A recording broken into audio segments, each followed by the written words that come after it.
a Berkeley homeless encampment is being called a public health hazard. So this morning, police and city workers took it down. But then hours later, a federal judge stepped in to put a stop on the removal. KTVU's Amber Lee live tonight here in studio with the story. Amber?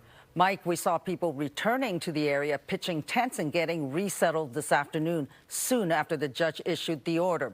The spokesperson for the city of Berkeley says the removal of the encampment was intended to create a safe environment for everyone, and that includes the area's homeless, as well as residents and businesses.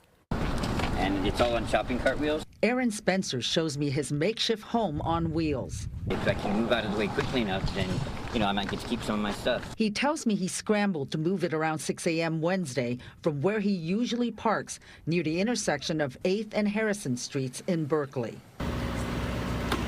That's when police and public works crews moved in to remove a homeless encampment. They gave us no warning, and then suddenly we have to leave. 20 minutes to grab your and get gone. It just hasn't been safe for anyone. We've seen rodents, rotting garbage, feces, combustible materials, hypodermic needles. Mathai Chaco, a spokesperson for the city of Berkeley, says notices were posted in January that it intended to close the camp.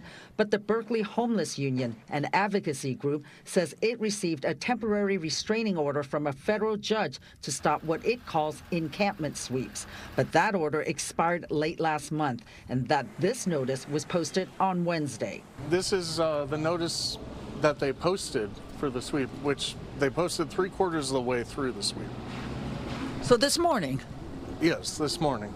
On Wednesday afternoon, a federal judge ordered the city not to close the encampment at least until next week.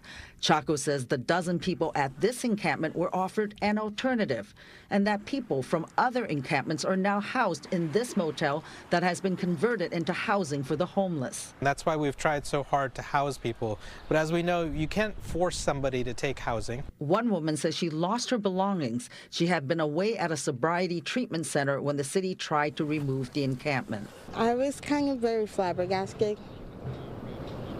I was very upset.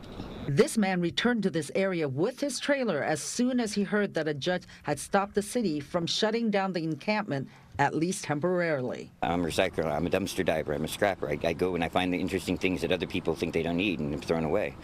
You can't do that in the hotels they offer. The Berkeley spokesperson says officials will follow the law and take a look at next steps.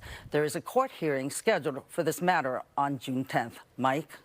June 10th, next Tuesday, we'll be there. Amber, thank you.